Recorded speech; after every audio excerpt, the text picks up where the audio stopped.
No ar, Faixa Livre, rádio jornalismo de verdade, a informação de primeira qualidade, a interpretação e os comentários das notícias, entrevistas, o contraditório.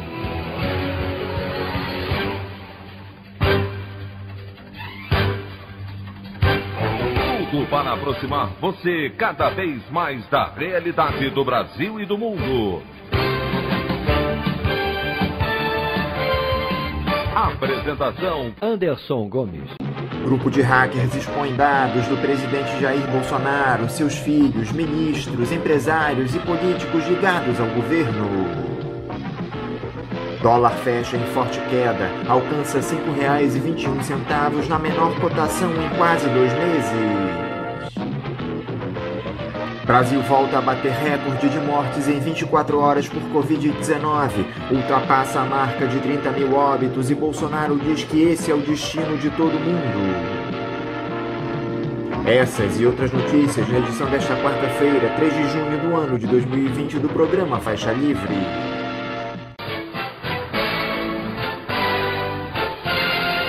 O comentário de Anderson Gomes.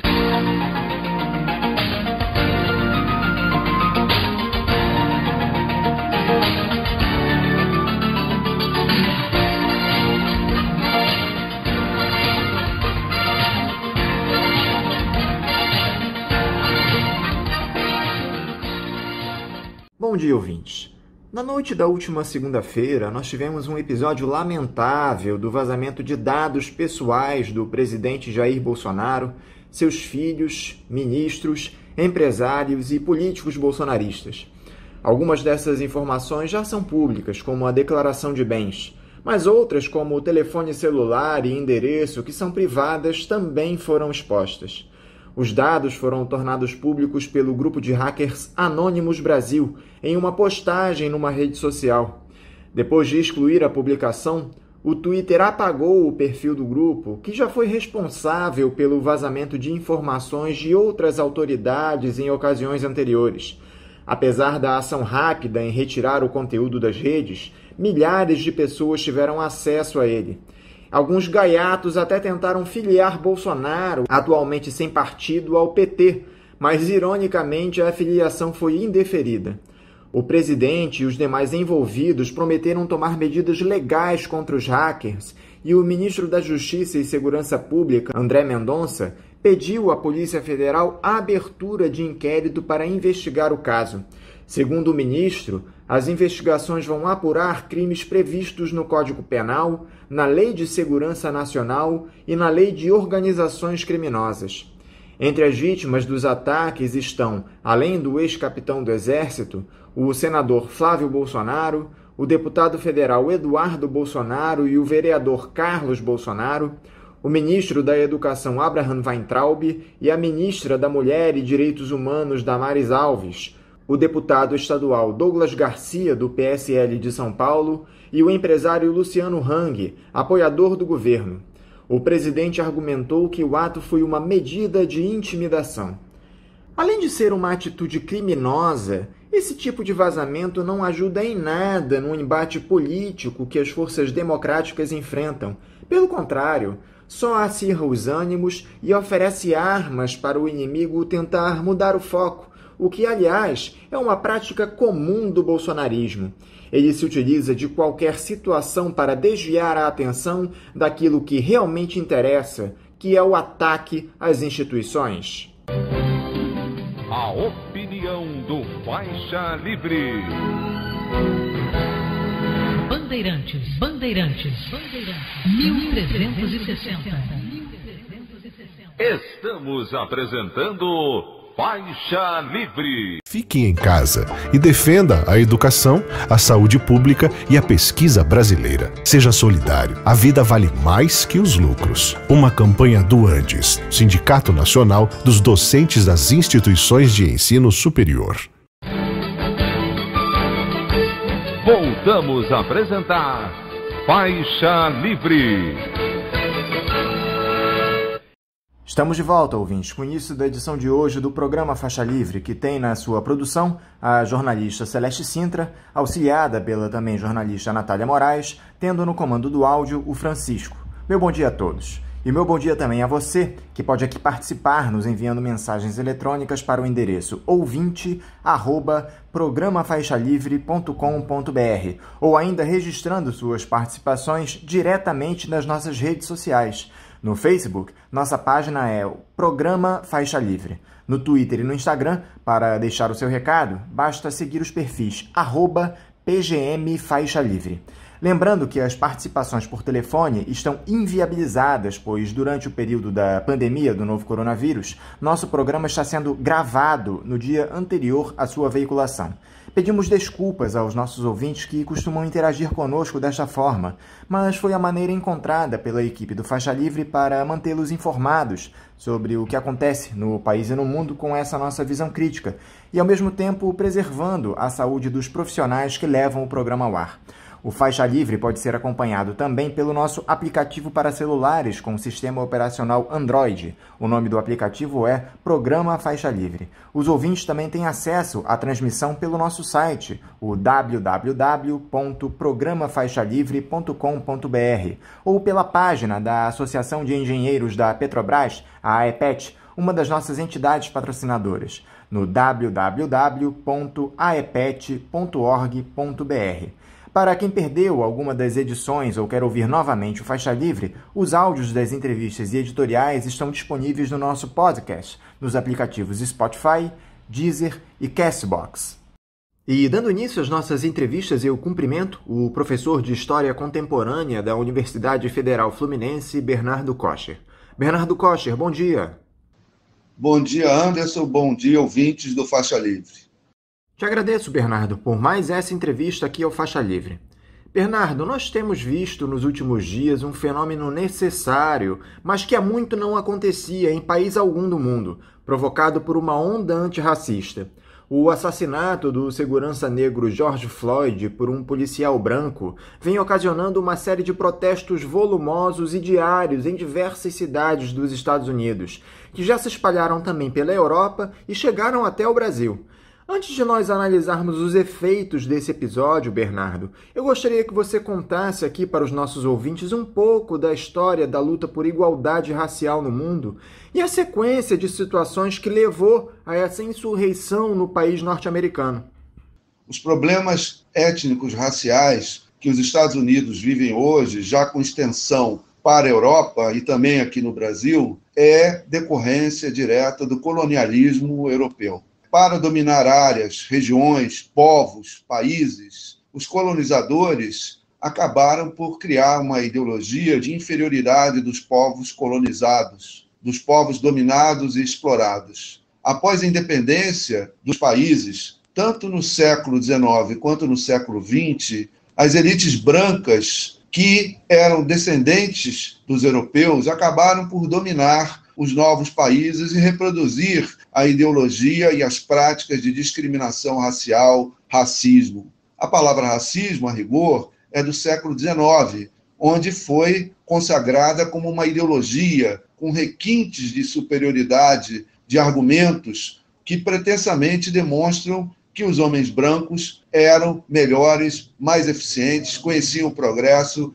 e os povos indígenas, africanos, asiáticos não teriam essa capacidade. A crise foi tão grande que dentro da própria Europa a discriminação racial existiu. Assim, os povos eslavos, por exemplo, eram vistos como inferiores. Nos Estados Unidos, que é o que nos interessa analisar agora, é uma situação que vem da própria independência do país e depois da Guerra Civil Americana, que foi causada pelo problema da escravidão, com a expansão dos estados do sul que queriam reproduzir a escravidão e ampliá-la, e os estados do norte não, mas acabou que o fim da Guerra Civil, com a vitória dos nortistas, não produziu o fim do racismo e da discriminação racial, que nos Estados Unidos ganha o nome de segregação.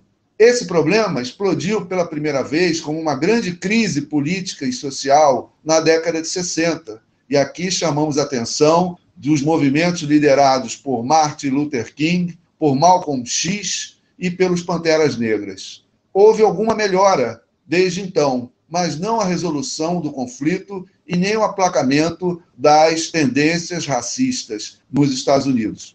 Atualmente, em meio a uma crise econômica que já dura uma década e em meio a uma pandemia gravíssima, o problema racial eclodiu novamente, gerando mais uma vez um grande impacto na vida social e política norte-americana. Desta vez, agrava-se também pelo fato do presidente da República ser um homem, um dirigente político, visivelmente simpático às teorias racistas. A crise é uma crise de exclusão social que mistura questões étnicas com questões econômicas.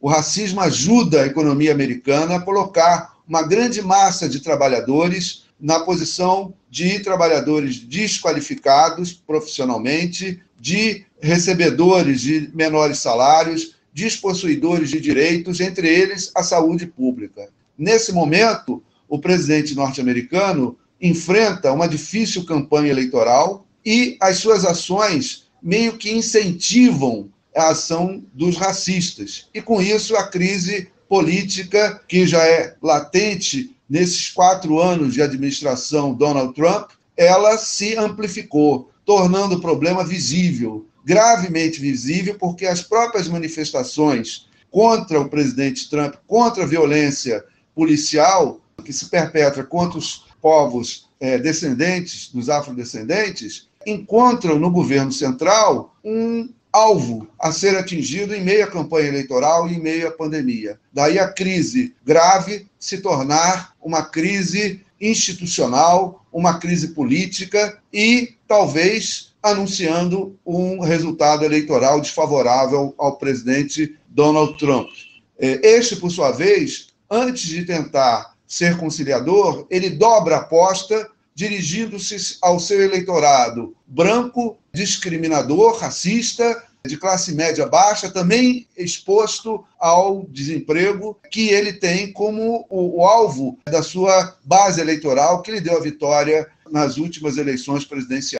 As pessoas têm ignorado até a pandemia da Covid-19 para enfrentar essa supremacia branca histórica, não só nos Estados Unidos. Esse racismo estrutural faz parte da formação de diversas sociedades, inclusive a nossa. Você vê, Bernardo, uma saída para derrotarmos de vez essas atitudes de preconceito racial? Que tipo de peso têm essas manifestações?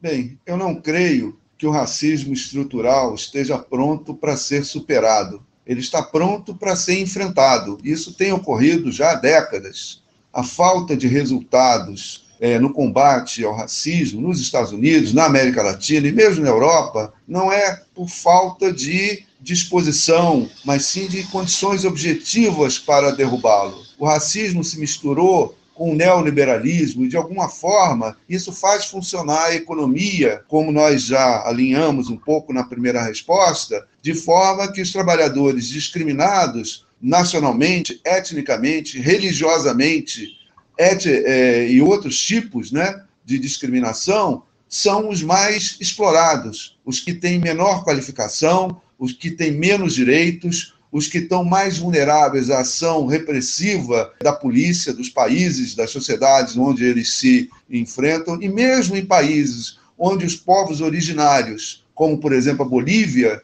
são maioria da população, eles também são excluídos, em grande parte, do poder político, de formas que a superação do racismo é motivo de muito debate, de muita pesquisa e reflexão, mas eu creio que ela precisa ser pensada junto com a superação de várias formas de organização da economia capitalista contemporânea. Ela não virá apenas com o concurso das lutas temáticas, seja raciais, seja de gênero, sem desmerecer o mérito dessas pautas, mas é uma luta mais ampla, é uma luta de toda a classe trabalhadora que precisa se defrontar com um processo de brutal exploração que nos últimos anos, e agora com a emergência da pandemia, talvez se agrave, quase certamente, essa é a nossa posição, vai se agravar. Visto isso, a junção de pautas, a junção de expectativas dos povos que estão sob dominação, é que vai trazer algum alívio, pelo menos momentâneo, para o enfrentamento da questão racial. Nem mesmo processos políticos que deem a membros, e aqui eu falo da eleição do presidente Barack Obama, o primeiro afrodescendente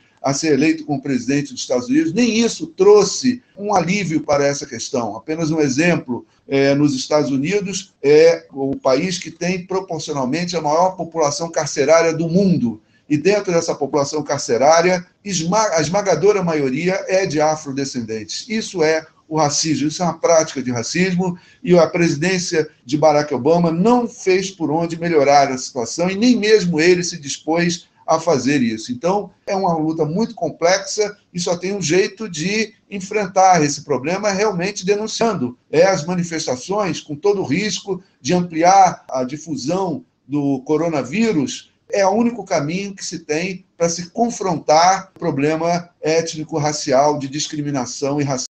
Eu conversei com o cientista político da Unirio, André Coelho, a respeito de uma declaração que eu vi de alguns analistas dessa mídia dominante que falaram sobre a possibilidade da instauração de uma guerra civil nos Estados Unidos, dada a pujança desses protestos. Muitas cidades decretaram toque de recolher a partir de determinada hora para evitar atos de violência por lá. Você acredita que as manifestações possam chegar ao ponto de uma guerra civil, Bernardo? Uma guerra civil prescinde que dois lados estejam armados. No caso, por exemplo, dos Estados Unidos, a Guerra Civil Americana, que é um clássico da história política contemporânea, foram dois tipos de burguesias, né? Uma escravocrata, outra não escravocrata e mais voltada aos negócios industriais, e a primeira escravocrata voltada aos negócios agrícolas. Uma queria protecionismo, outra queria livre comércio. Então, uma guerra civil não é uma coisa que se faça sem armas, sem organização política. As lutas sociais, sim. Eu não creio nessa tese de guerra civil, que ela é muito exagerada, e se fosse para ocorrer, teria ocorrido, por exemplo, quando Martin Luther King foi assassinado. Ali seria um momento, inclusive o movimento Pantera Negra, no seu início, o seu pleito era de que eles pudessem usar armas para se defender da violência policial. Então, a ideia de armamento, de usar o armamento para defesa de direitos, para se proteger da violência policial racista, já existiu na história americana e não ocorreu uma guerra civil. Acho que o tema da guerra civil americana é muito exagerado, porque a mídia precisa de atenção para essa cobertura, precisa de mostrar que um lado quer a guerra, então o outro lado também quer a guerra. Ora, são os povos explorados que estão se insurgindo, eles não têm armamento, não têm logística, não têm organização nem política e social capaz de enfrentar o Estado americano e suas políticas de discriminação racial. Então, o tema da guerra civil me parece ser um tema precipitado. E mesmo que fosse optado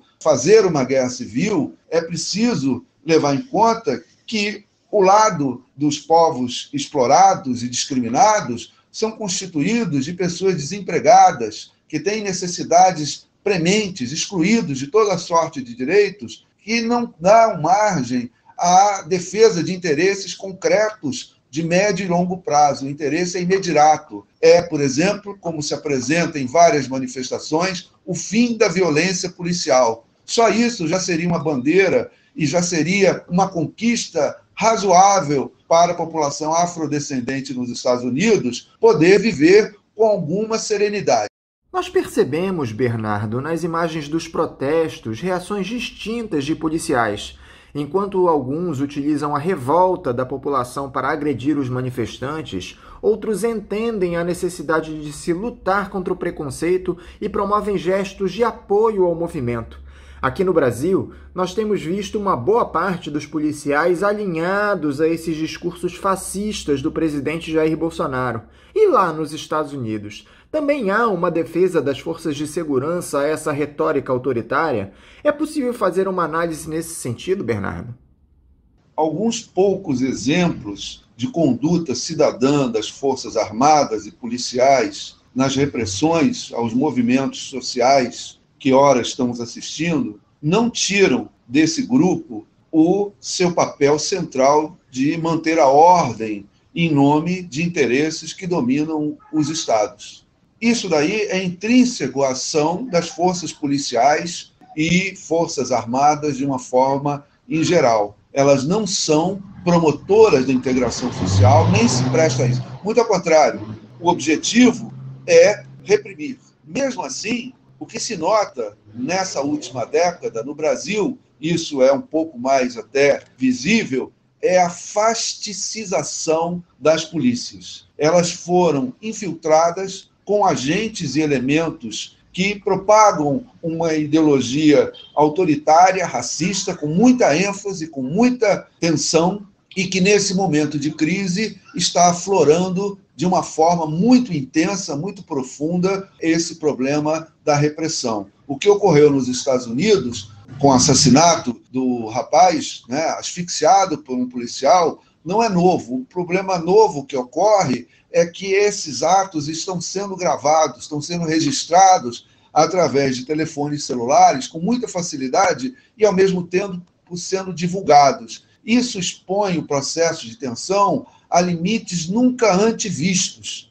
De forma imediata, se cria uma tensão e se catalisa as contradições sociais. Então, nós vemos que o papel das Forças Armadas ela foi amplificado tanto nos Estados Unidos quanto no Brasil, são dois exemplos dos mais marcantes, mas também vimos na Bolívia, no golpe de Estado, esse processo de fasticização, de penetração intencional de elementos que procuram drenar a Força Armada para essa ideologia que a gente está chamando com muita propriedade de fascista. Eu cito aqui um exemplo que, há algum tempo atrás, eu vi uma live de pessoas de direita, algumas que estão na mídia, com bastante pronunciadas, né? E um deles chegou a fazer um comentário que me chamou a atenção justamente sobre esse ponto. É o fato de que eles tinham nas mãos as polícias militares, né? Aqui no caso do Brasil, a gente viu no início do ano passado, do mandato dos governadores, a rebelião de policiais militares no Ceará. Isso não é um processo intrínseco da Força Armada, é um pouco a mais do que já existia. E esse processo é um pouco reflexo da política nacional como um todo. Agora, se o mundo inteiro se solidariza pela luta por direitos dos negros, Bernardo, o presidente dos Estados Unidos, Donald Trump, só amplia o caldo de tensão provocado por esse episódio. Depois de dizer que passará a considerar como terroristas os grupos antifascismo, ele afirmou ontem que os governadores parecerão um bando de idiotas caso não ordenem prisões de manifestantes nos protestos. Durante uma conferência, o mandatário continuou: "Vocês têm de dominar. Se vocês não dominarem, estarão perdendo tempo. Eles vão atropelar vocês." O presidente ainda avisou que pode enviar militares às cidades onde houver conflitos. Parece que o Trump não abandona essa estratégia belicista, muito pelo contrário, né, Bernardo? Bem, a tendência ultra-repressora e também ultracentralizadora do presidente Donald Trump em relação à repressão, à rebelião popular, ela é produto do processo eleitoral em primeiro lugar, mas não só isso. Na verdade, o presidente Trump e tudo que ele representa em termos políticos, sociais, ideológicos e econômicos, quer dar um caráter não político a uma questão política. Ou seja, ele quer tratar a rebelião como sendo um ato de insurgência e de terrorismo, né? Ele encontra alguns poucos elementos para isso, nos saques e no quebra-quebra, nos black blocs e coisas desse tipo, que são graves, mas são menores face ao problema sério que gerou essas rebeliões. O que gerou essas rebeliões foi o assassinato sistematizado da população afrodescendente por agentes do Estado, né? Os governadores e prefeitos a que ele faz referência estão premidos, porque a população que se rebela é vizinha deles, são seus munícipes e seus governados. O presidente Donald Trump se isola e se coloca muito longe disso, em Washington, tentando dar um caráter militarizado à situação social dos Estados Unidos. Nós vamos comentar mais adiante algumas hipóteses que nós temos para explicar essa posição do presidente Trump, que é intrínseca a tudo que ele pensa e representa, mas está agravado pela questão da pandemia, já que ele, ainda mais agravado com a questão eleitoral e também ao fato de que ele está perdendo no processo eleitoral. As pesquisas eleitorais indicam que ele vai ser derrotado de uma forma muito contundente e ele está tentando dizer para os seus eleitores que a culpa não foi dele, que a culpa são dos governadores, principalmente se forem democratas. Esses são os principais alvos do presidente Trump. Prefeitos e governadores democratas são os estigmatizados pelo presidente para dizer que a ordem pública não foi mantida e que ele era o guardião, mas que está sendo engolido pela insubordinação desses dirigentes. Então, é uma desculpa para tirar o foco de um problema que ele não tem como enfrentar. Mais do que ele não querer, mesmo que ele queira, ele não tem instrumentos pessoais, né, políticos acumulados para lidar com essa situação que o surpreendeu. Ele achava que, a essa altura, ele estaria em condições de enfrentar o processo eleitoral em forma muito mais confortável, como sendo uma simples gripe com um remédio pronto, como a cloroquina, e que tudo voltaria ao normal com a ajuda do Estado, que ele não concorda muito, mas que ele seria bonachão e daria essa ajuda e as empresas retornariam ao seu ritmo normal antes do fim da pandemia. Isso não está ocorrendo, o problema é muito mais grave. Como você bem disse, o Donald Trump começa a ver a possibilidade de reeleição ameaçada. As pesquisas apontam que o democrata Joe Biden já o ultrapassou nas intenções de voto para o pleito que deve ocorrer em novembro. O político vem utilizando bem não só essa onda de protestos antirracistas, como também se capitaliza eleitoralmente por conta do caos econômico, com uma explosão nos números do desemprego causados pela pandemia. Será que esses fatos trágicos servirão ao menos para promover a saída desse fascista do cargo, Bernardo? O cerne da ação do presidente Trump, nesse contexto, é certamente a ameaça da sua reeleição não acontecer. Ele vinha com um cronograma, com uma agenda, com um protocolo de condutas, onde poderia argumentar, antes da pandemia, que deu tudo certo. Ele aumentou o número de emprego, diminuindo o desemprego, né? Aumentou o consumo, confrontou adversários, enfim. Ele poderia alegar inicialmente que deu tudo certo. O problema é que a pandemia expôs um problema gravíssimo. Ele, como também já falei na resposta anterior, ele não tem instrumentos, ele não tem bagagem, ele não tem estofo para fazer políticas públicas para tirar a economia americana da recessão profunda que vai se anunciar após o fim da pandemia. Já está presente, mas vai piorar. Ou, o que é pior, vai ficar num estado de letargia complexo, com os Estados Unidos sem condições de ação contundente de retomar mercados, com um adversário poderoso como a China, do ponto de vista econômico, mas também do ponto de vista militar. Veja, os Estados Unidos não fez nada, a maior economia do mundo não fez nada para os seus aliados. Europa, a cabeça, Europa Ocidental. Quem fez foi a China. Cuba enviou médicos, Cuba enviou recursos, né? E um país pobre, cercado, conseguiu encontrar forças para apoiar a Itália, e acho que também a Espanha, com brigadas de médicos. Os Estados Unidos não tinham equipamentos, não tem pessoal qualificado para enfrentar, nem mesmo no seu país. A China também enviou pessoal e recursos em grande quantidade para os países europeus. Então, não só a posição hegemônica do hegemon americano, que, ameaçada há várias décadas, agora encontra também um processo de desgaste profundo, mas também a União Europeia sai desgastada porque os países europeus não foram capazes de um auxiliar ao outro através das políticas comunitárias. A China ajudou em grande escala pessoal e material. Então, esse processo pegou o presidente Donald Trump no contrapé. O esquema que ele traçou de governança no início do seu mandato desmoronou. E agora que a pandemia parece, não sabemos se vai haver uma segunda onda, provavelmente haverá, mas parece que está dando sinais de arrefecimento, de diminuição, ela vai encontrar um país com imensas dificuldades, principalmente por tudo que o presidente Trump faz e representa, em fazer o que o presidente Roosevelt fez na década de 30.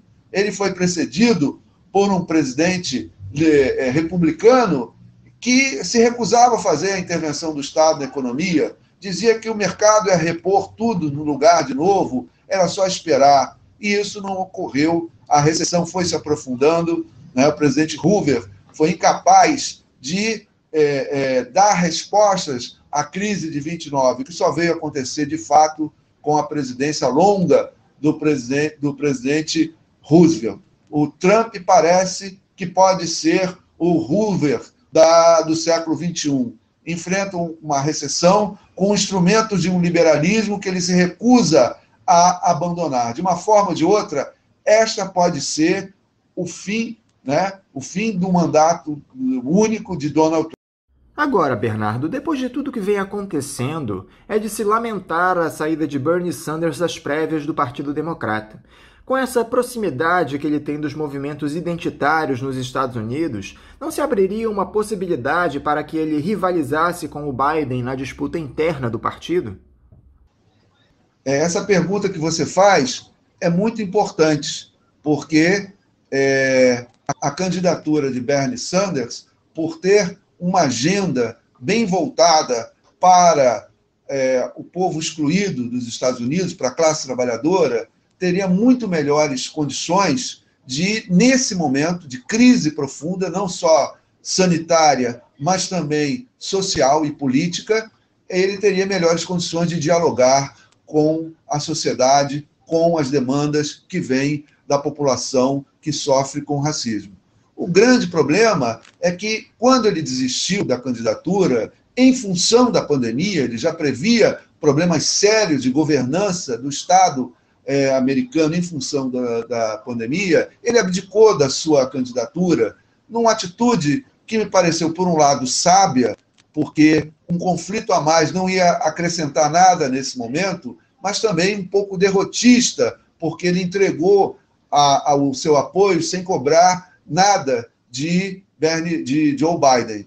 No entanto, temos também que considerar que Bernie Sanders fez essa desistência, desistiu de ser candidato, mesmo que a situação que levou à crise atual do assassinato do guarda de segurança, ele não sabia que ia acontecer, ele não sabia que os fatos se dirigiriam para essa crise política e social com a velocidade que tomou, né? De qualquer forma, ainda assim, Bernie Sanders teve muitas dificuldades, também foi um dos motivos da desistência, em mobilizar recursos para a sua campanha. Se a base social dele é quem mantinha a campanha, essa base social, nessa pandemia, nessa crise sanitária, ela se empobreceu muito.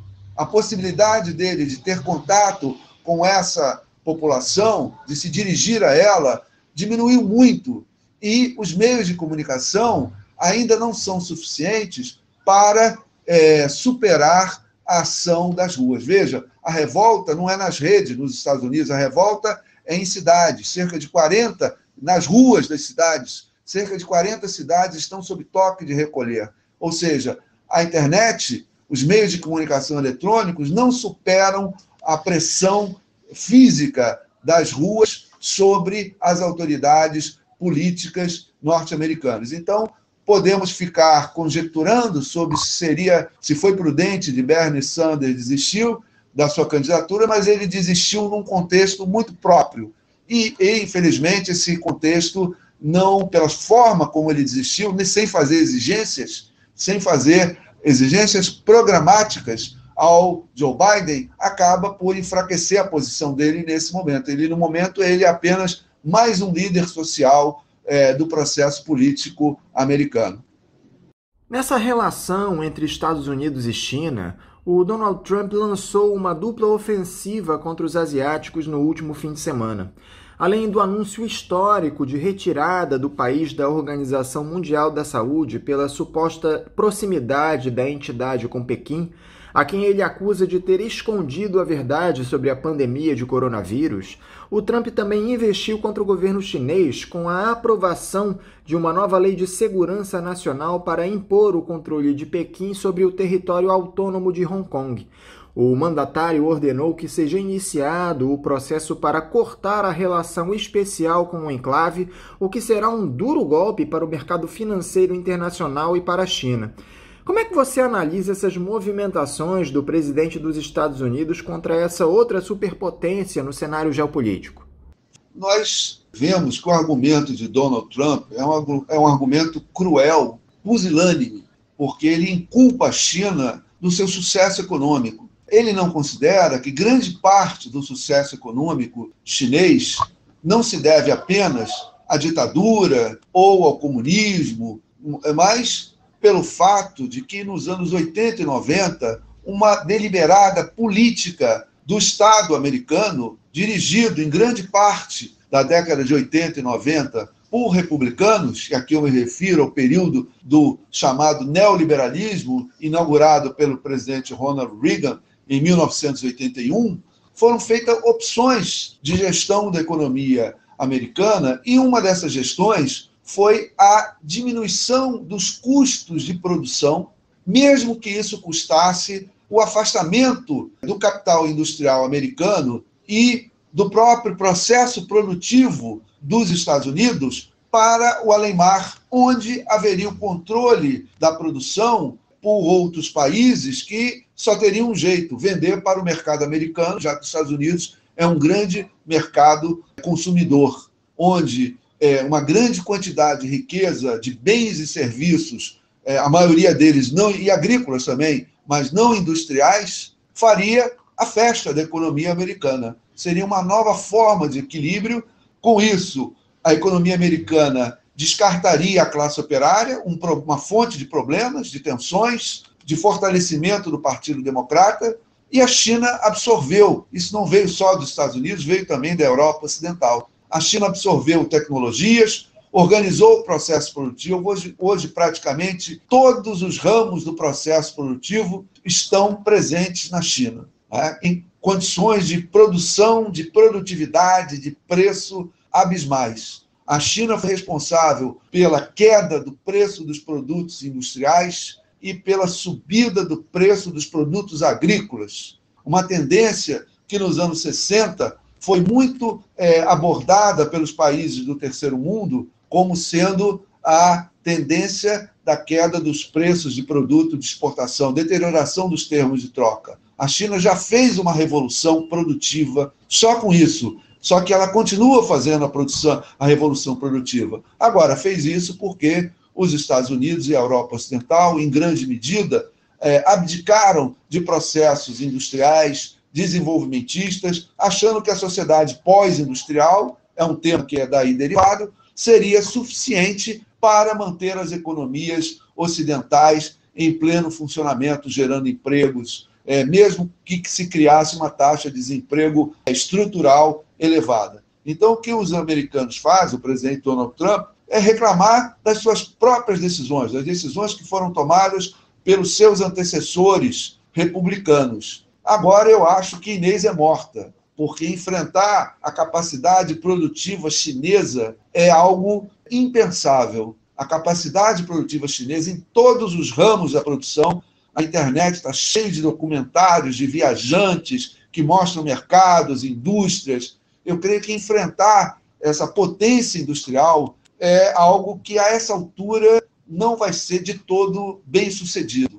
Isso só aguça a gana do presidente Trump em querer destruir a China. Voltando à questão anterior, a guerra é o que está no horizonte. Eu sei que isso é um pouco drástico e talvez pessimista, mas ele não vai resolver esse problema competindo novamente com a China. Essa passagem para o processo produtivo chinês de alta tecnologia, como também de baixa tecnologia e tecnologias intermediárias, já foi conquistado pela China de forma irreversível, pelo menos nesse momento. No momento não se vislumbra outra coisa que não a dominação produtiva da China sobre a produção de mercadorias, de manufaturados de uma forma geral. Eles vão dominar.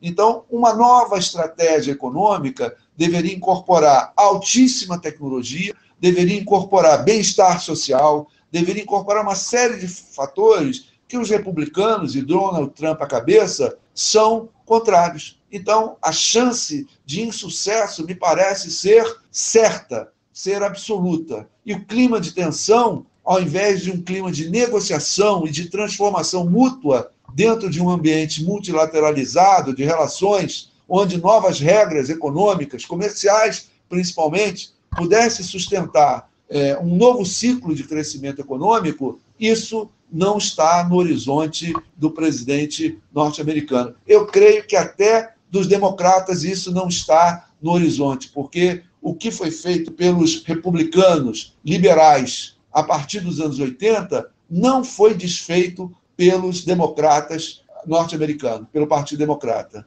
Nem Clinton, nem Barack Obama tentaram sequer reverter esta tendência de exportação da produção industrial americana para o Sudeste Asiático. As consequências estamos a ver no presente momento. E essa crise política que o Brasil atravessa, Bernardo? Naquela reunião ministerial polêmica, onde ficaram evidentes os crimes cometidos pelo presidente Jair Bolsonaro, houve uma série de declarações sobre a China que foram censuradas pelo ministro Celso de Mello. Várias ofensas ao nosso principal parceiro comercial foram proferidas naquele encontro. Eu queria sua análise, Bernardo, além dessa situação da relação entre Brasil e China, como o mundo tem observado a crise no qual o país está afundado? A relação do Brasil com a China, que é derivada do vínculo absurdo que o governo brasileiro atual estabeleceu com os Estados Unidos, é uma relação igual e pior do que aquela que os Estados Unidos estabeleceu com a China. Nós temos todas as posições americanas, né, todos os defeitos das posições americanas, sem ter nenhuma virtude que a economia americana tem para enfrentar esse problema da competitividade chinesa. Além disso, dissemina-se entre nós, entre as forças políticas dominantes no nosso país, o mesmo racismo que existe contra os afrodescendentes, agora é contra os asiáticos. Essa colocação de vírus chinês é uma colocação, por si só, racista, né? E, com isso, o Brasil vai também se isolando. Eu vejo o Brasil como uma espécie de ilha que estava amarrada ao continente, né, mundial e está cortando, desde o governo Temer, está cortando todas as amarras e está se transformando numa espécie de nau sem rumo, de um barco perdido no oceano. A China não conquistou a posição de maior parceiro comercial do Brasil à toa. E mais do que isso, desdenhar dessa situação, sem um mínimo de observação pragmática de como funciona a economia mundial, a Europa Ocidental também está se relacionando intensamente com a China, né? Grande parte da difusão do coronavírus no norte da Itália veio de italianos que têm constante contato com a China. Eles foram à China, contraíram o vírus e chegaram na Itália e disseminaram o vírus, né? Então, isso criou uma epidemia local de magnitude incomensurável, muito grande. Então, eu vejo que isso daí é uma opção torpe, uma opção tosca, cujos resultados vão ser muito negativos para a economia brasileira. A China hoje tem reservas, capacidade de investimento, tecnologias, mercado consumidor. Não existe isso em lugar nenhum do mundo.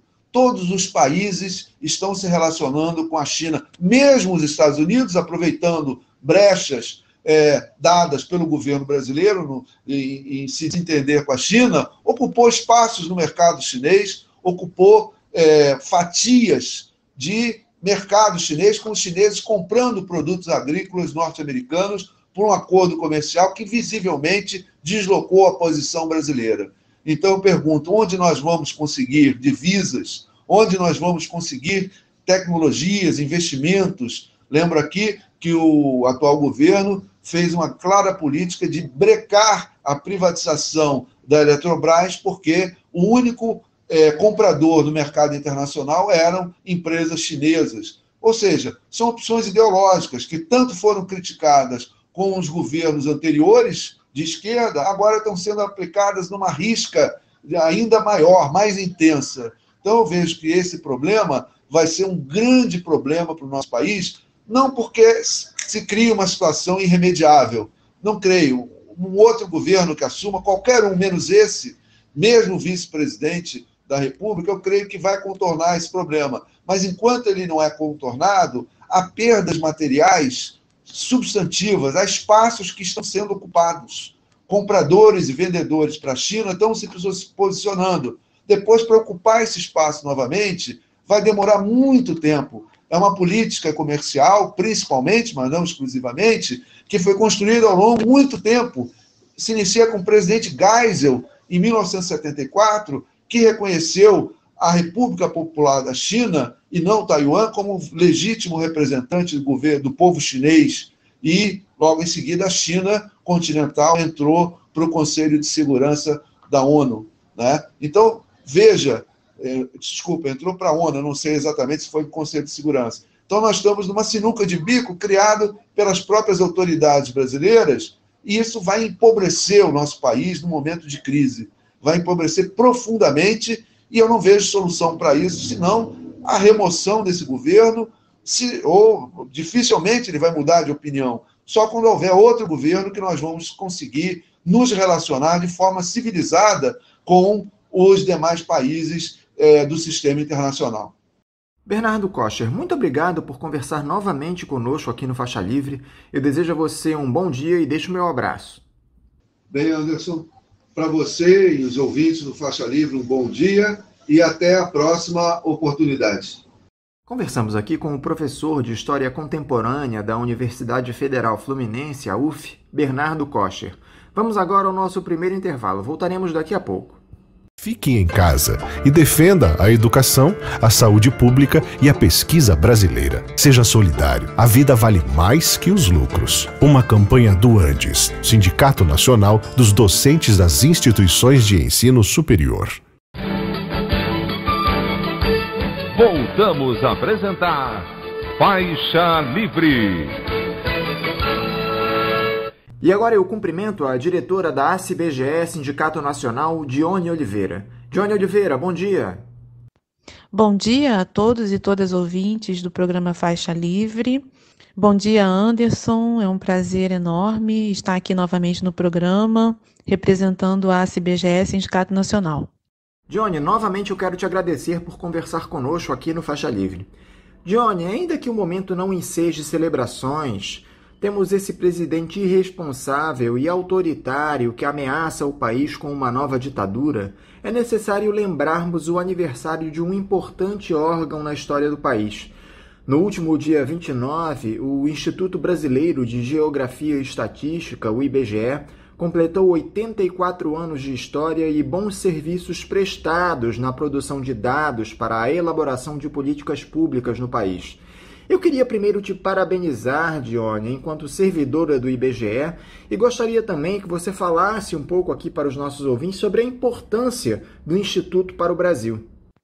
Para responder essa pergunta, Anderson, eu gostaria de começar citando a Lurdinha, que é representante do movimento de luta pela moradia.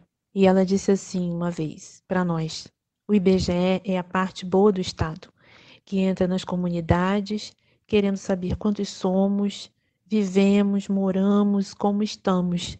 O resto é bala.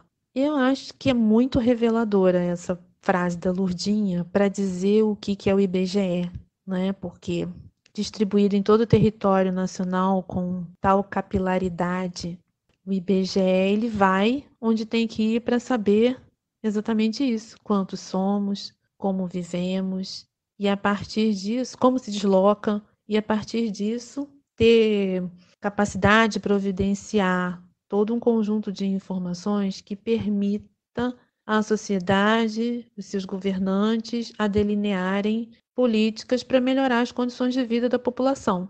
Para isso, o IBGE, em suas mais de 500 agências de coleta, em todas as unidades da federação, para isso ele está organizado.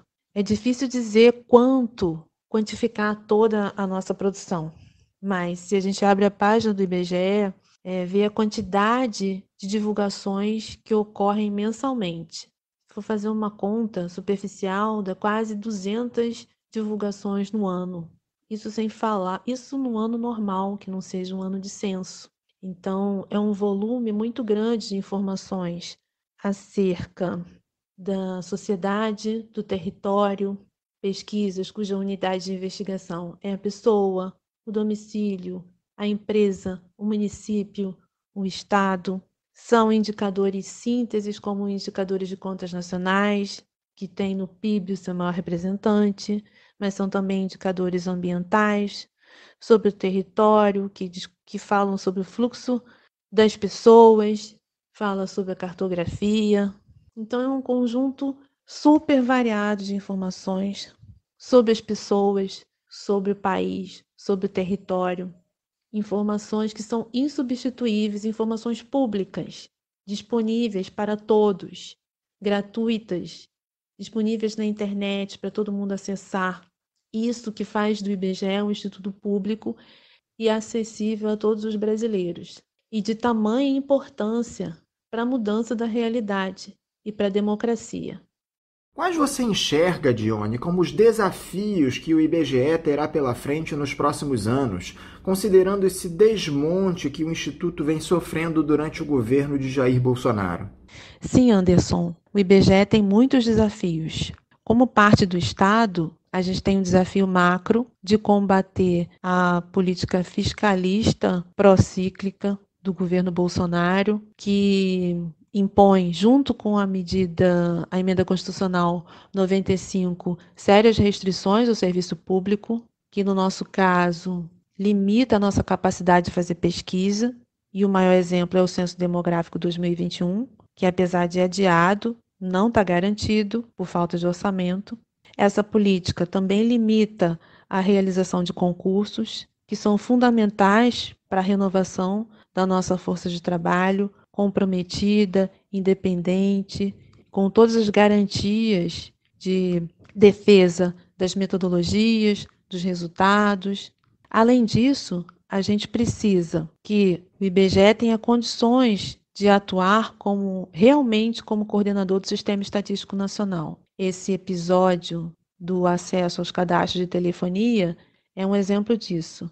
Então, o Instituto de Estatística, ele precisa ter meios de integrar as bases de dados produzidos por outros produtores de informações. O Instituto de Estatística Oficial é o que padroniza métodos, orientações, princípios fundamentais. Então, ele precisa ter meios legais para poder integrar diferentes bases de dados e promover a produção de informação segundo padrões e com qualidade. No que se refere ao diálogo com a sociedade, a gente acredita que o IBGE precisa estar mais próximo das entidades de representação da sociedade civil, mais perto das demandas da população, para que se torne cada vez mais público. Quanto mais participação tiver de forma permanente, de forma organizada, mais a sociedade vai defender a instituição, vai se ver representada no IBGE e vai fazer uso disso através das suas propostas de políticas públicas. Enfim, o IBGE é mais aberto, mais público e cada vez mais instrumentos de promoção da democracia. Aliás, ainda sobre o aniversário, vocês lá da ACBGE fizeram algum tipo de comemoração ou não foi possível por conta desse momento excepcional provocado pela pandemia? Nesse ano nós fizemos uma comemoração diferente. Fizemos um manifesto homenagem através do Facebook. Aliás, a gente convida todos que queiram visitar e admirar as homenagens que foram feitas ao IBGE de servidores, trabalhadores da instituição, trabalhadores efetivos, trabalhadores temporários, trabalhadores aposentados, gente que contribui todo dia para construir a instituição e gente que já contribuiu no passado e deixou as suas marcas.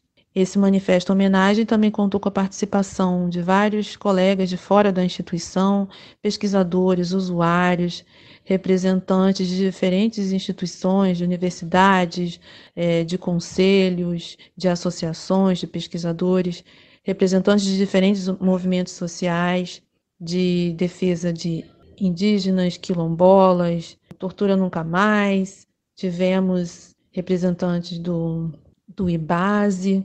Então, a gente contou com manifestações de diferentes entidades nessa celebração, nessa homenagem à instituição que completa 84 anos, e todos esperam que seja para sempre, sempre contribuindo com o desenvolvimento do país, para a redução das desigualdades sociais, para a elaboração de políticas, para o conhecimento da realidade concreta. Longa vida ao IBGE. Um dos pleitos de vocês do sindicato, Johnny, é que haja a realização de eleições e o estabelecimento de mandatos para a diretoria do IBGE. Você acha que essa possibilidade de fato existe no curto prazo ou os interesses políticos devem se sobrepor? Realmente, realização de eleições para a condução dos dirigentes do IBGE aos seus cargos é uma pauta histórica do nosso sindicato. O contexto atual é muito difícil e, claro que a gente tem consciência que é um contexto que vai justamente na contramão do que a gente defende. Levando em conta que o governo atual resgatou temas que nós julgávamos que já estivessem enterrados, não é? Um governo que defende, diz que não, mas defende, né? Participa de protestos em que essas bandeiras são estendidas. Então, em que se defende a ditadura, fechamento de instituições como o STF e o Congresso Nacional, é um contexto nada propício para o que a gente defende. Entretanto, só o entendimento da sociedade, dos trabalhadores da instituição, né, e da sociedade sobre a necessidade da gente garantir que os dirigentes eles sejam conduzidos pelo processo democrático e não pelo governo de plantão, é que garante a estabilidade nos processos e estabilidade na gestão. E é o que a gente vê historicamente, né? É o que a gente passa atualmente, inclusive com a gestão de Suzana Guerra, né? Se a gente tivesse um modelo de condução do dirigente através de eleição, se tivéssemos um mandato estabelecido, a gente não teria passado, ou estivesse passando por uma gestão do tipo da Suzana Guerra, que tem um compromisso com o governo, não tem um compromisso com a instituição e com os seus processos, né? Então, o governo que entra, ele quer mudar tudo, quer colocar a sua marca de gestão, e a instituição ela tem que se orientar pelas demandas da sociedade, né? Que são visibilizadas, e tem um processo de discussão em torno dessas demandas. A instituição diz como pode atendê-las e requer investimento, e isso depende de um prazo de maturação e um relacionamento permanente, um diálogo permanente da instituição com a sociedade. Para isso, você precisa de um ambiente democrático. E a condução dos dirigentes aos cargos é um momento, é uma parte importante desse processo, por isso a gente continua reivindicando, a gente vai continuar buscando um consenso na sociedade quanto à importância disso, e para isso a gente tem alguns exemplos que são bastante relevantes, né? Tem o caso da Fiocruz, tem o caso das universidades, contam com uma gestão mais democrática, né? E atendem de forma adequada a sociedade com seus serviços públicos, né? Então, a gente continua defendendo essa pauta. Outra demanda emergencial de vocês, Johnny, é a realização de concursos públicos para a recomposição do quadro de servidores do IBGE. Mas parece que o objetivo dessa gestão é absolutamente o oposto, o de destruir as carreiras do serviço público, precarizar as relações de trabalho e enfraquecer os órgãos de Estado. Nós estamos sob o domínio de uma política econômica ultraliberal, em que o objetivo é mais do que destruir as carreiras do serviço público, é destruir o próprio Estado, tirar os seus recursos, seu orçamento, as suas funções. E nesse contexto não é prioridade realizar concursos públicos, Essa meta se concretizou com o projeto, a aprovação do projeto, aprovação e sanção do presidente do projeto de ajuda aos estados em meio à pandemia, em que o Paulo Guedes, por meio de articulação no Congresso, conseguiu introduzir nele todo um conjunto de contrapartidas que envolvem privatização de empresas nos estados, não realização de concurso público, não obtenção de reajustes, ou seja, de muitas formas, a falada reforma administrativa, ela está sendo colocada em doses homeopáticas, né? E no caso da pandemia, levando em conta que estamos em meio a uma pandemia, em que a gente tem capacidade limitada de fazer pressão, né, no Congresso, de se manifestar, está sendo colocada essas reformas, a reforma administrativa de forma oportunista, né? Então, isso retrata muito bem o que é esse governo, né? E se vale também de uma opinião pública que já desgastou durante muito tempo a imagem que tem do servidor público. Se vale disso para colocar à frente esse tipo de projeto. É uma visão absolutamente equivocada, porque os serviços públicos são fundamentais para responder às necessidades da população. O maior número de servidores se encontra nos municípios e são principalmente professores, profissionais de saúde, policiais. Isso a gente observa com muita clareza no Atlas do Serviço Público feito pelo IPEA. E no caso do IBGE, não tem como a gente oferecer um serviço público sem contratar servidor público, que garante, pela natureza do processo de ingresso, a impessoalidade do servidor e a sua independência quanto às vontades do seu empregador, né? Então, para produzir informações isentas, com autonomia técnica, é fundamental que a gente tenha servidor público. E para responder às demandas da sociedade, ainda que a gente tenha mudanças tecnológicas que necessitem de menos pessoas, a gente precisa de gente para discutir metodologia, para fazer questionário, para fazer levantamento geográfico. A gente precisa de gente, né? Então, cada vez menos a gente tem capacidade de cumprir o programa de trabalho com um quadro de pessoal que se apresenta para nós. Hoje nós temos 60% da força de trabalho ativa do IBGE composta por trabalhadores temporários. É um trabalho absolutamente precário. Esses trabalhadores ganham R$ 1.380. Isso é um desnível muito grande com relação às necessidades de um trabalhador que tenha que ter condições de se qualificar, né, que tenha expectativa de crescer dentro da instituição, de adquirir conhecimentos. Então, é fundamental que a gente tenha concursos públicos. A gente continua batendo nessa pauta e, junto ao movimento dos servidores públicos, a gente continua demandando concursos necessários para fazer face às demandas da sociedade, né? É um momento difícil, mas a gente pode reverter isso e a gente não desiste. Ainda que seja fundamental olharmos para o futuro do IBGE, Johnny, o presente nos preocupa demais. Eu gostaria que você comentasse agora sobre esse cenário atual do Instituto. O IBGE estava às voltas com essa polêmica provocada pela realização da PNAD Covid, em parceria com o Ministério da Saúde, pesquisa que buscava coletar dados para quantificar as pessoas com sintomas da doença e os impactos da pandemia no mercado de trabalho. Havia uma discussão a respeito da liberação de dados da população junto às operadoras de telefonia para a realização da pesquisa por telefone nesse período de excepcionalidade. O Supremo havia impedido que o IBGE tivesse acesso a esses dados. Como é que ficou essa situação, Johnny? O IBGE, como coordenador do Sistema Estatístico Nacional, ele tem toda a justificativa para solicitar cadastros pessoais e outros tipos de cadastro de registros administrativos produzidos no país. Como coordenador do Sistema Estatístico Nacional, esse tipo de acesso deveria ser normal. A gente precisa avançar em termos de aparato legal que que garanta que o IBGE possa colocar em prática essa atribuição que é legal de ser coordenador do Sistema Estatístico Nacional.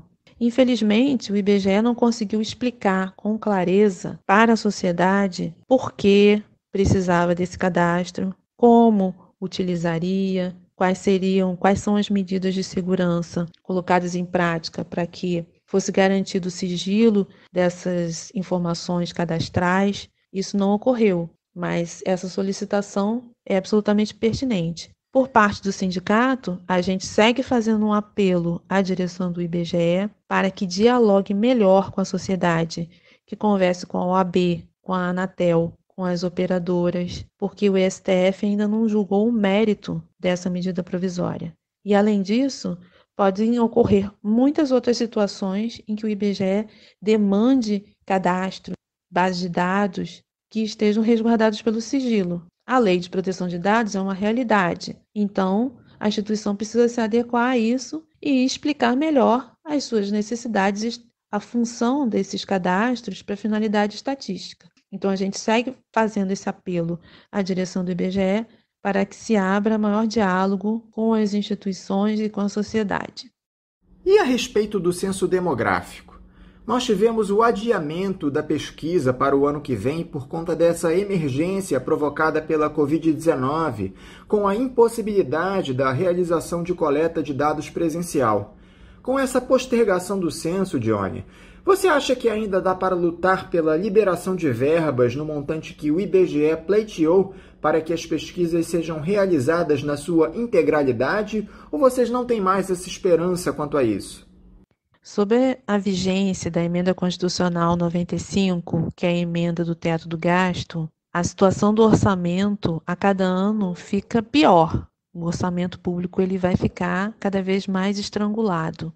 Isso a gente já tem observado nesse espaço de tempo em que a emenda constitucional está vigindo. Então, não poderia ser diferente no caso do censo demográfico. O seu adiamento por si só não garante mais verbas, não garante as verbas que seriam necessárias para o planejamento inicial do censo, nem para a realização com cortes, tal como solicitou a Suzana Guerra. Então, a gente não tem garantia nem na realização do censo demográfico com um corte de 28% no seu orçamento. A cada ano, a situação do orçamento está mais grave, quanto mais sob um contexto de pandemia e com a visão fiscalista desse governo que defende e pratica políticas procíclicas quando estamos em meio a uma crise econômica gigantesca, agravada pela pandemia, em que são necessárias medidas anticíclicas. Então, as condições de realização do censo demográfico, mesmo adiado para 2021, são dificílimas.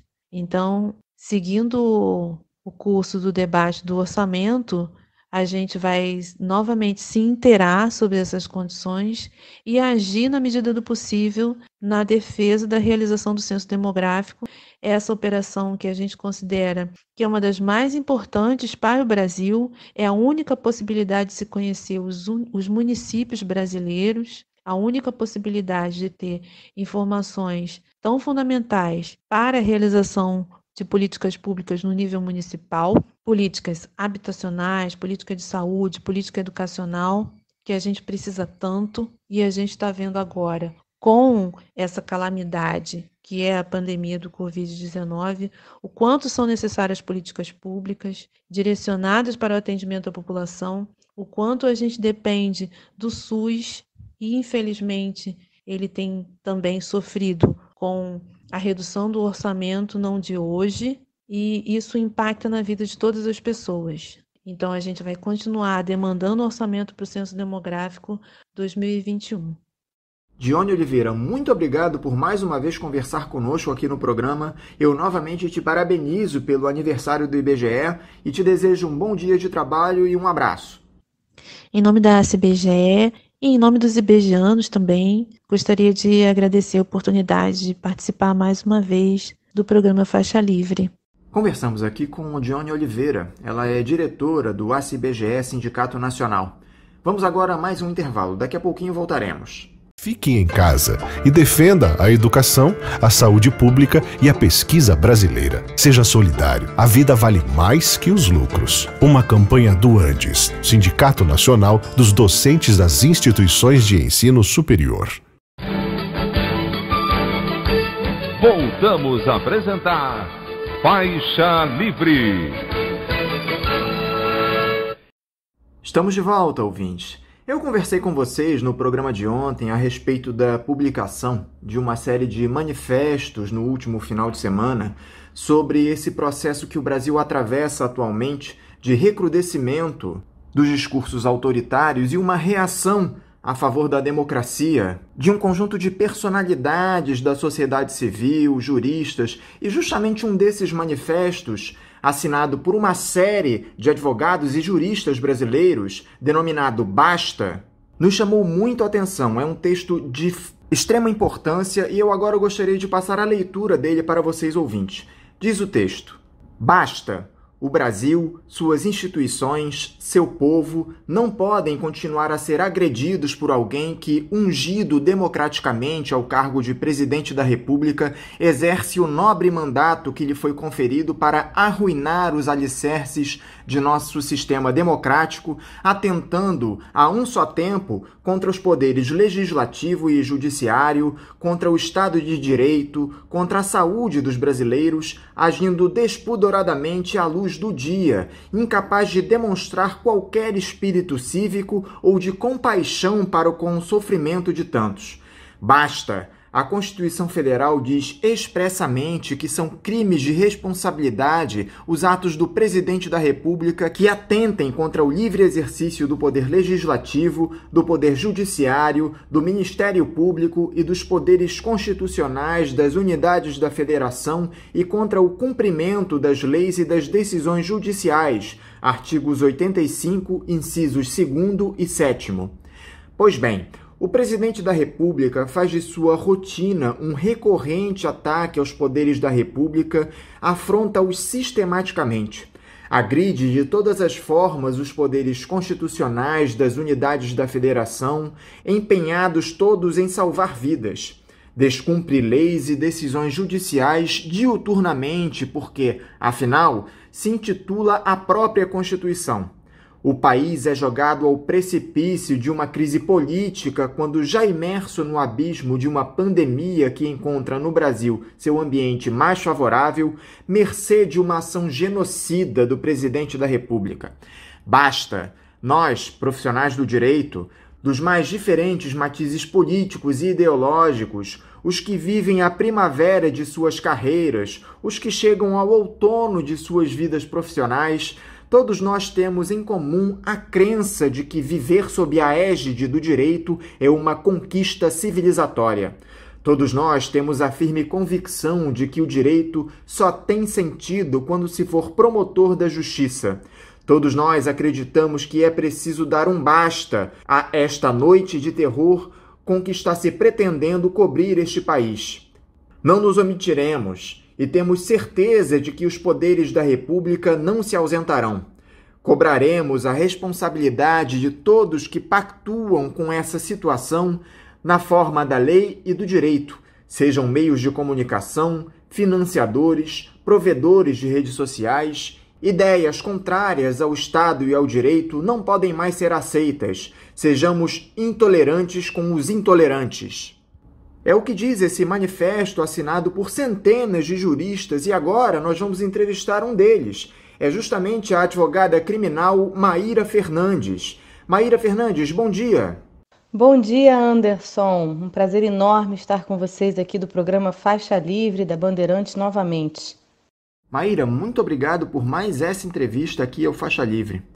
Maíra, o país vem passando por um momento de total excepcionalidade, onde a ordem democrática é ameaçada diariamente por um político que tem um histórico de defesa de práticas autoritárias e de regimes de exceção.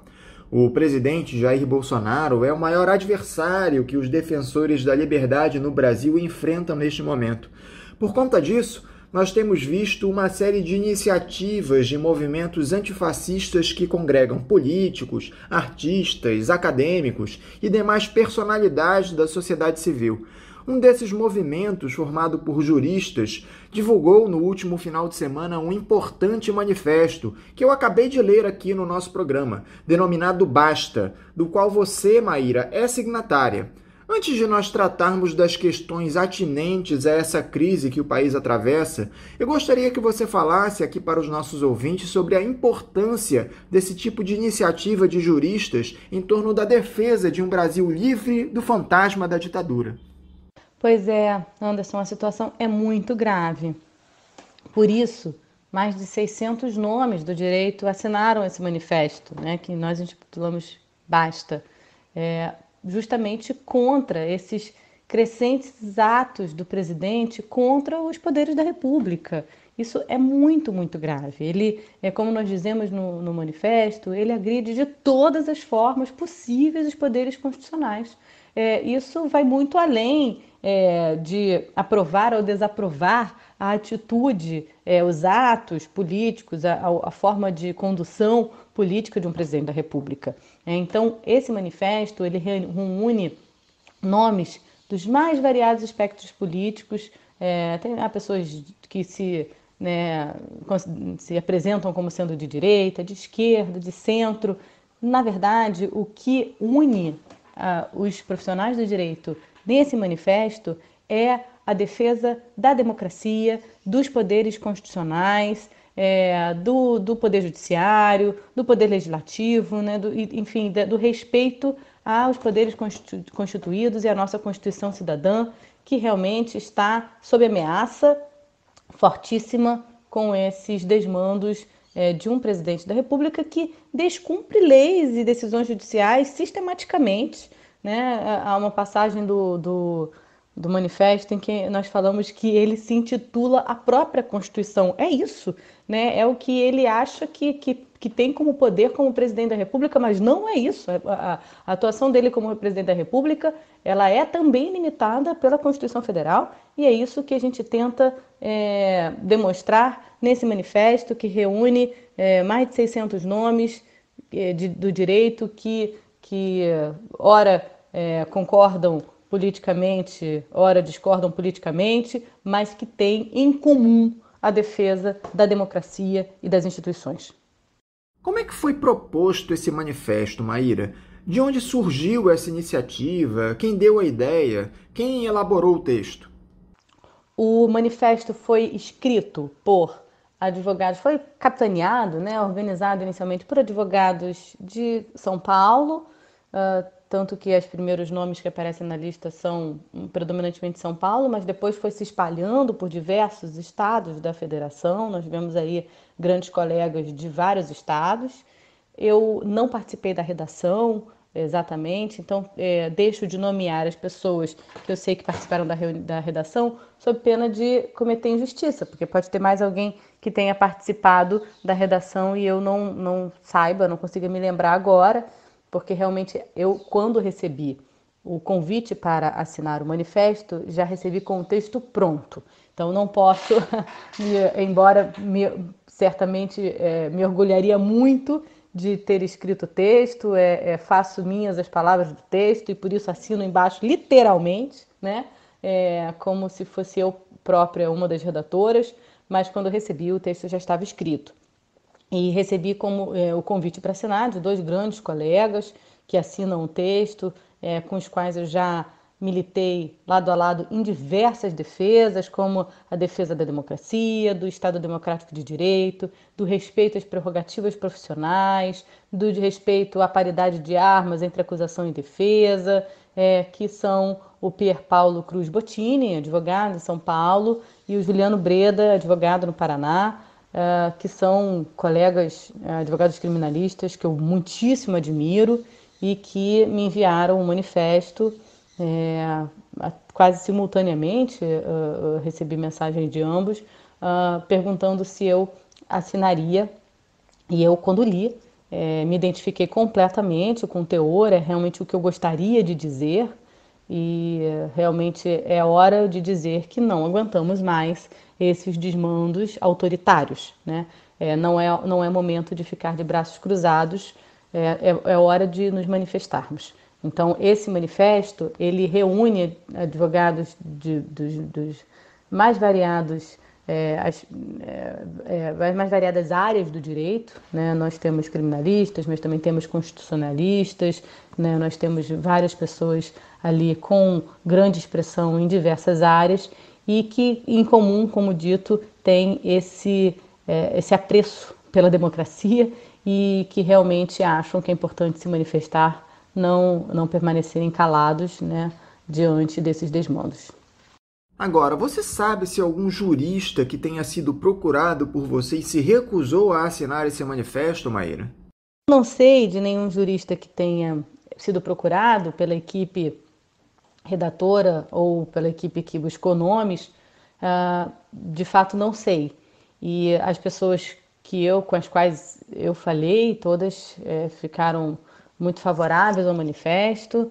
E, ao contrário, na verdade, eu recebi, inclusive depois do manifesto ter sido publicado na Folha de São Paulo, antes dele ser publicado no Rio de Janeiro, ao contrário, eu recebi pedidos de colegas da área perguntando se ainda daria tempo de assinar, porque gostariam de estar na assinatura que foi publicada no Globo, né, no Rio de Janeiro, no jornal predominantemente do Rio de Janeiro, que é o Globo, e antes foi publicado na Folha. Então, ao contrário, eu recebi diversos pedidos de assinatura, alguns eu consegui incluir, pedindo aos meus colegas que estavam organizando essas assinaturas, outros, lamentavelmente, não consegui, porque já estava fechado, o anúncio já tinha sido enviado ao jornal, mas eu, na verdade, por sorte, acho que estou muito bem acompanhada, porque só recebi mensagens de apoio, mensagens que dizem, compartilhamentos do manifesto, dizendo eu também assino embaixo, ainda que meu nome não esteja aí, eu também assino embaixo e faço minhas as palavras desse manifesto. Eu realmente não sei de ninguém que tenha sido convidado a assinar e não tenha assinado. Já há por parte de vocês a intenção de realizar algum outro tipo de atividade para reforçar essa posição de defesa da democracia? Talvez algum outro evento pela internet, uma live, enfim. Há alguma ideia no horizonte? Sim, olha, vários debates estão acontecendo. No sábado passado aconteceu um excelente, com várias pessoas que assinaram o abaixo-assinado, né? A professora Juliana Magalhães, professor Juarez Tavares, professora Carol Proner. Então, realmente, esses debates já estão acontecendo via internet. E sim, a ideia é nos movimentarmos ainda mais.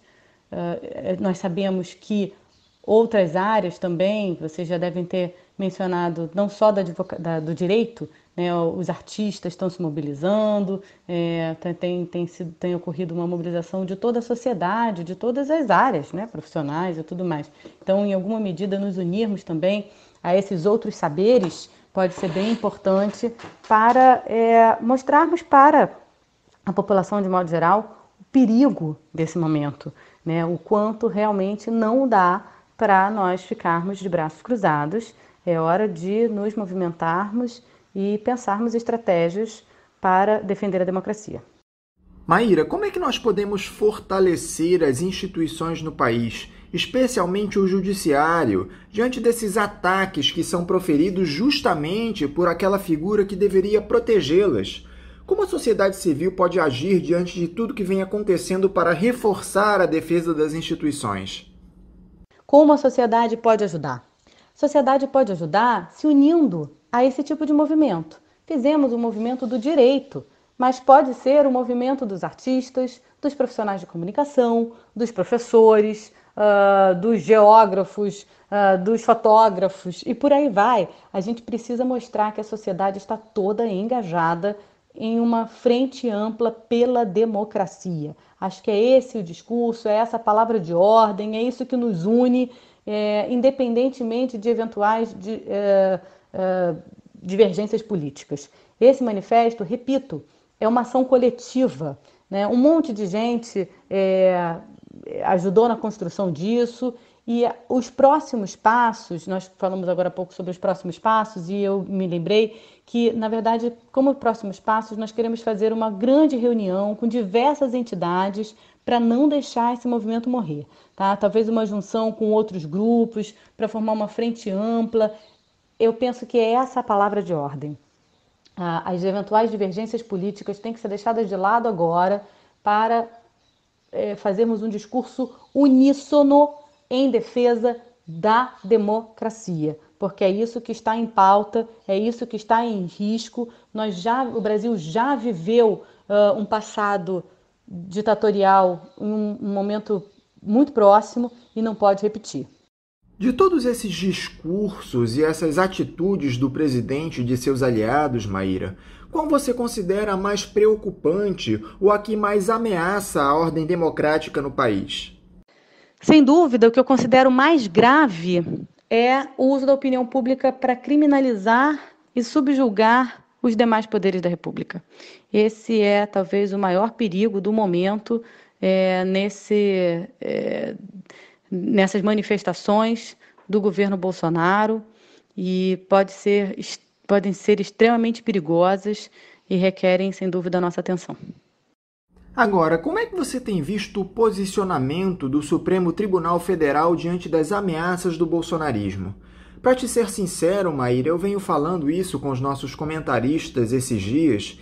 Eu observo um certo amedrontamento da maioria dos juízes, exceção feita talvez para o Celso de Mello e o Marco Aurélio Mello, justamente os dois mais antigos na Suprema Corte. Tanto que o decano enviou uma mensagem aos seus pares comparando as ações de Bolsonaro às atitudes de Adolf Hitler. Qual é a sua análise para o posicionamento do STF nessa crise? Pois é, se o STF tivesse sido mais veemente em outros momentos, talvez a gente não tivesse também nessa situação agora. Você citou um ótimo exemplo do ministro Celso Mello, do ministro Marco Aurélio. A mensagem do ministro Celso de Mello é de extrema importância, que ele compara o Brasil à Alemanha nazista, né? Assim, ele traz bem essa questão de que os eleitores, os apoiadores de Bolsonaro, eles têm uma aversão à democracia. E isso é o cerne do problema, porque isso vai além, é preciso explicar que isso vai muito além de uma divergência política de quem perdeu, de quem ganhou ou quem perdeu a eleição, né? Assim, faz parte da democracia a gente votar num determinado candidato e, eventualmente, nosso candidato não ganhar, né? Quantas vezes aconteceu isso com você? Comigo, várias, infelizmente. Então, isso faz parte da democracia, é do jogo. O problema não é nós discordarmos da condução política eventualmente feita pelo governo Bolsonaro, por exemplo, na economia, né? Por exemplo, enfim, em outras áreas, em políticas, de adoção de políticas públicas e tal. Na verdade, o cerne do problema é que o Brasil hoje vive uma situação política em que há manifestações públicas, políticas, favoráveis a uma intervenção militar, né, a instauração de uma ditadura militar no país. É esse o cerne, né? Esses atos todos pedindo medidas inconstitucionais são muito graves, né? Então, intervenção militar, fechamento do Congresso, fechamento do STF, são medidas gravíssimas e o ministro Celso Mello aponta todas elas na mensagem, e eu espero que ela surta o efeito nos demais ministros do Supremo, né, que eles consigam perceber a gravidade do momento do país, né? Então, quando o ministro Celso Mello ele cita, num determinado momento da mensagem dele, ele diz: é preciso resistir à destruição da ordem democrática para evitar o que ocorreu na República de Weimar, quando Hitler, após eleito por voto popular, como foi o Bolsonaro, não hesitou em romper e em nulificar a progressista, democrática e inovadora Constituição de Weimar. Então, o risco é, hoje, o presidente Bolsonaro, que foi eleito por voto popular, não hesitar em romper e nulificar a nossa progressista, democrática e inovadora Constituição Cidadã. Essa mensagem enviada pelo Celso de Mello aos outros juízes do Supremo, no entanto, tem sido usada por bolsonaristas para pedirem a suspeição do ministro no inquérito das fake news. Você acha plausível esse pedido a partir dessa mensagem do Celso de Mello, Maíra? O ministro Celso de Mello, nosso decano do STF, é talvez o ministro mais imparcial, zeloso, não que outros ministros não sejam imparciais, mas assim, ele é extremamente zeloso às provas, ao que está nos autos, é um ministro muito bem preparado, que se debruça sobre as provas, sobre o processo. Eu não tenho a menor dúvida de que ele poderá fazer um julgamento absolutamente imparcial do caso das fake news, baseado no que houver nos autos. Ele é um ministro que não tem nenhum medo, mas nenhum medo de decidir contrariamente ao que estiver, ao que a opinião popular pede, ou que outro tipo de pressão peça. Ele é um ministro que decide de acordo com a prova dos autos, sem dúvida alguma, com muita técnica, e sem dúvida eu acho que isso não, a manifestação dele para os ministros de preocupação com a democracia não obsta essa imparcialidade dele. O ministro Celso Mello, decano da Corte, ao votar favoravelmente a concessão de habeas corpus ao presidente Lula, e eu acho que não há quem diga que o ministro Celso Mello possuía qualquer posição anterior partidária, o ex-presidente Lula nunca fez nenhuma manifestação nesse sentido, nem poderia fazer como ministro do STF, mas certamente nunca recebeu esse tipo de crítica, concordam? De que seria alinhado à esquerda, ao ex-presidente Lula, ou qualquer coisa parecida. E ao votar o habeas corpus, a concessão do habeas corpus, ele se referiu, e isso é o cerne que eu quero chamar a atenção, ao STF como, abro aspas, passo de proteção e defesas das liberdades fundamentais. E afirmou que, para que os julgamentos sejam imparciais, isentos e independentes, os magistrados não podem seguir, abro aspas de novo, para as palavras dele, as pressões resultantes do clamor popular e das pressões das multidões. O que o presidente Bolsonaro tem feito com essas manifestações e tudo mais é tentar fazer essa pressão no STF, né, para que o STF decida de acordo com essa pressão. E é o que o ministro Celso Mello rechaça em diversas manifestações. Ainda nesse voto, ele tem uma outra passagem que eu peço licença para vocês para trazer aqui, em que ele diz, abro aspas, as pressões externas subvertem o regime constitucional dos direitos e garantias individuais e aniquilam as inestimáveis prerrogativas essenciais que a ordem jurídica assegura a qualquer réu mediante instauração em juízo do devido processo penal. Então, eu não tenho a menor dúvida de que o ministro Celso Mello será coerente em seus votos e está muito preocupado com a democracia, e isso não significa que ele não tenha condições de julgar qualquer outro processo, tá? Ainda falando sobre os ministros, o Gilmar Mendes, num voto dele também, não de agora, tá? Isso já é anterior, esse voto é de 2018, ele disse que Hitler dizia que os tribunais nazistas traduziam o espírito do povo. E foi o que foi. Eu cumpro esse papel com bastante tranquilidade e sei que estou honrado à minha missão institucional. Eu hoje disse a você que não me preocupo em fazer grandes obras, mas em evitar que se cometam catástrofes. Relembro esse voto do ministro Gilmar Mendes, que não é de agora, é de 2018, também chamando a atenção da necessidade de independência do Poder Judiciário, né? De fato, a legislação penal nazista, ela previa a punição com fundamento no sadio sentimento do povo, né? Ao estabelecer que será punido quem cometa um fato definido como punível pela lei, ou que, segundo o pensamento fundamental de uma lei penal, ou segundo o sadio sentimento do povo, mereça punição. Então, esse é o perigo de se decidir conforme a opinião pública, né? a Rubens Casara, em uma manifestação dele, de um artigo ótimo, ele narra que a justiça penal nazista, ela se estabeleceu à custa dos direitos e garantias individuais, né? Essas percebidas como obstáculos à eficiência do Estado e ao projeto de purificação das relações sociais e do corpo político empreendida pelo grupo político do Hitler. As decisões judiciais, elas eram proferidas por juízes que tinham medo de desagradar a opinião pública, né, e de serem acusados de convivência com a criminalidade e a corrupção. É esse medo que, em alguma medida, essas manifestações na porta do STF, com capuzes parecidos com a Ku Klux Klan, que é né, de estarrecer, tenta impingir no STF. E o STF, é este o momento do STF mostrar: nós não temos medo, né?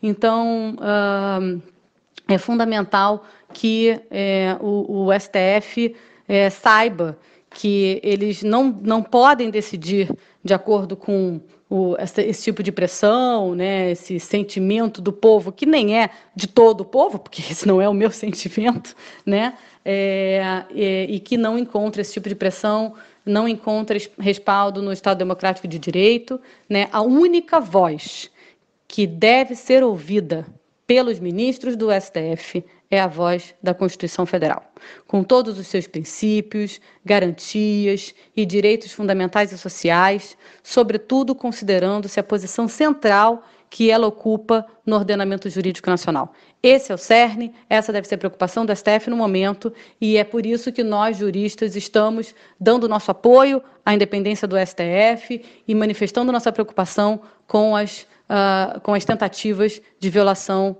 dos três poderes da República e da democracia. Nós tivemos no último final de semana a realização desses atos antagônicos em algumas capitais do país. Lá em Brasília, o presidente participou daquelas já tradicionais manifestações de domingo dos seus apoiadores na Praça dos Três Poderes, reforçando mais uma vez sua estratégia negacionista em relação à transmissão do novo coronavírus, incentivando as aglomerações, pegando crianças no colo, enfim. Em outras cidades, houve protestos contra e pró-democracia, alguns até com enfrentamento físico. É evidente que a ocorrência desses atos faz parte dessa liberdade de expressão que nós tanto defendemos. O que assusta, Maíra, é que as forças policiais, que deveriam proteger os manifestantes, não o fizeram e, não raro, escolheram como alvo aqueles militantes que defendiam as pautas democráticas. Essa ligação entre o bolsonarismo e os agentes de segurança pública não preocupa vocês, juristas?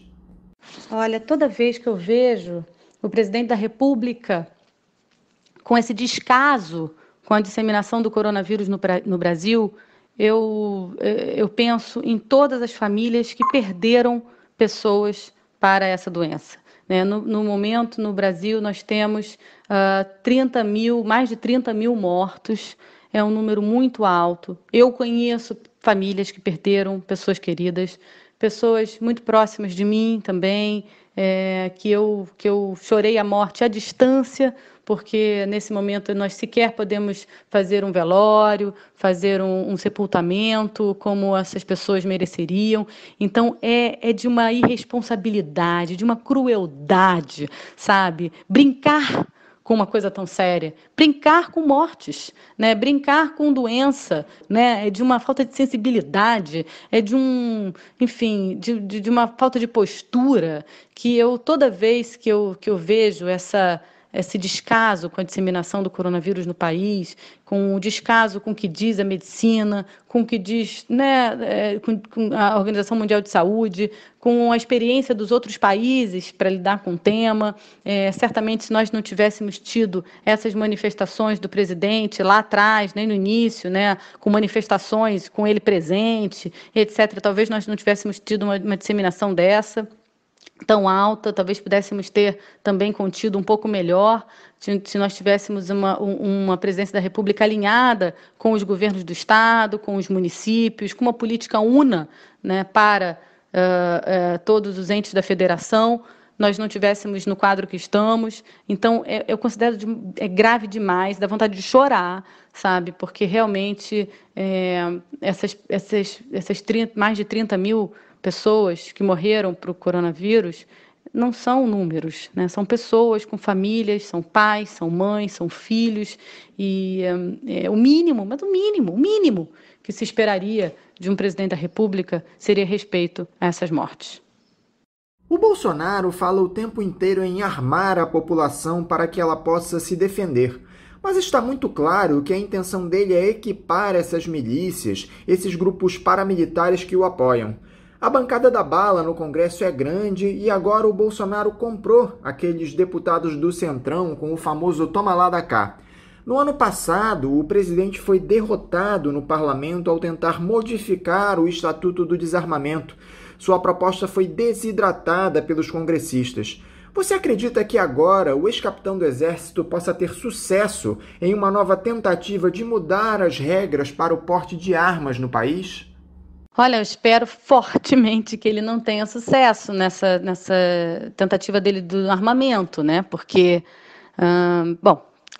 quem conhece minimamente o tema sabe que onde existem armas, existem mais suicídios, mais homicídios, né? Aumentam os riscos de mortes em assaltos, em residências, mortes de crianças, mortes de feminicídio, né? Tudo isso assim, é um perigo enorme, né? Essa questão das armas de fogo, e é um perigo, e espero muito fortemente que ele não consiga, nesse momento, passar esse tipo de proposta, né, sem o maior debate da população e sem maior atenção da população para as consequências disso. Os Estados Unidos são um bom exemplo de país onde esse armamento não dá certo, né? Não dá certo.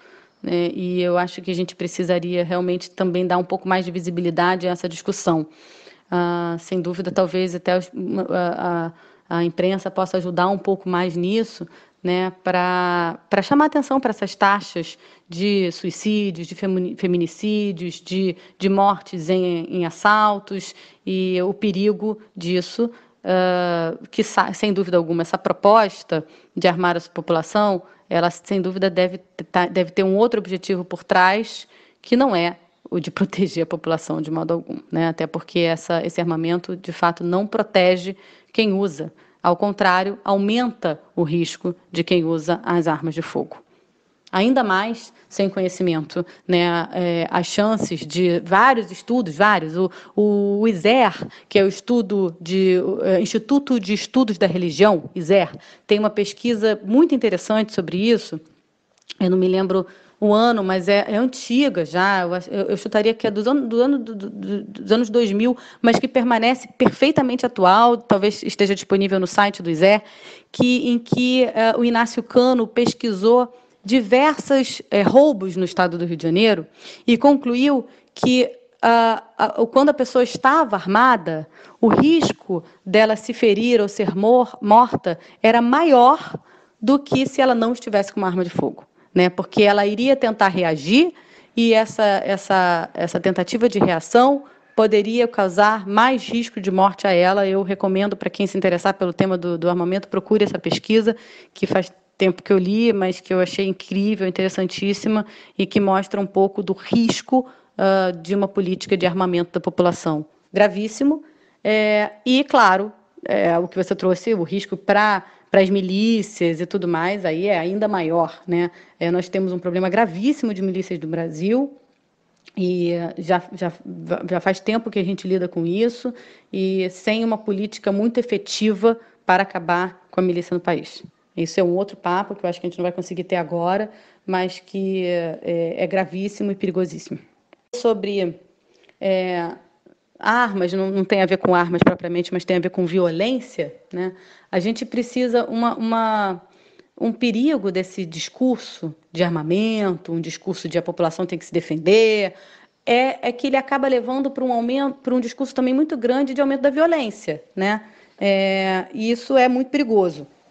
Vocês devem ter visto recentemente o caso da médica, né, a Ticiana, posso falar o nome dela porque saiu em todos os jornais, da Ticiana, que foi reclamar de uma festa clandestina que estava acontecendo nesse momento do coronavírus e foi brutalmente agredida. Ela está com a perna quebrada, ela teve as mãos pisoteadas, ela é médica, precisa das mãos para trabalhar, ela está na linha de frente do coronavírus, está fazendo muita falta ela poder trabalhar nesse momento, e ela foi brutalmente agredida por essa onda de violência. Eu vou assumir a causa em defesa dela, e estou absolutamente preocupada com a situação dela de saúde.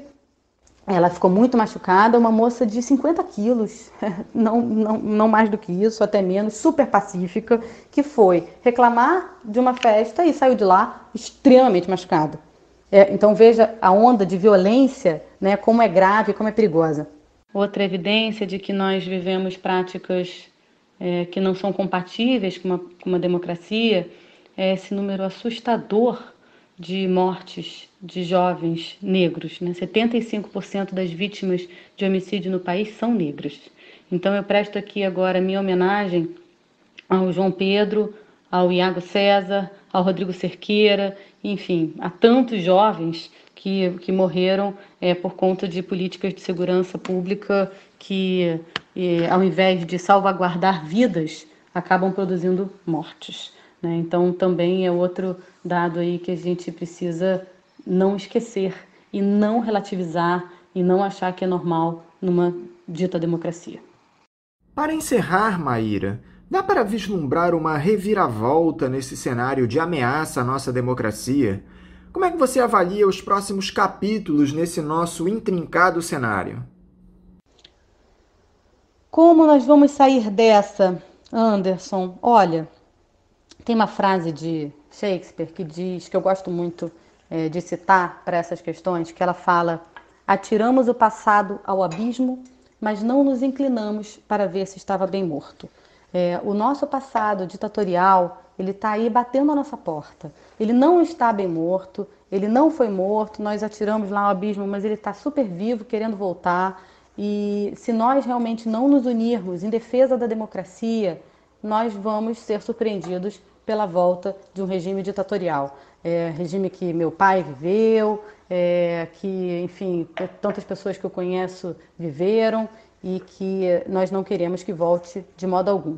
Então, ou todos os setores que prezam pela democracia se unem, ou realmente nós vamos ser surpreendidos por essa volta de um regime ditatorial, de uma intervenção, seja via intervenção militar, seja de alguma outra forma. O fato é que talvez até, o que é muito preocupante, é que talvez até a gente continue permanecendo na democracia, mas com atitudes ditatoriais. E isso é muito preocupante, tá? Porque você não tem um rompimento do regime, né, para você poder dizer, se insurgir contra esse regime, contra esse rompimento, mas você tem as práticas ditatoriais sendo feitas sob o discurso de que estão sendo feitas na democracia. Isso é extremamente preocupante, é extremamente sério.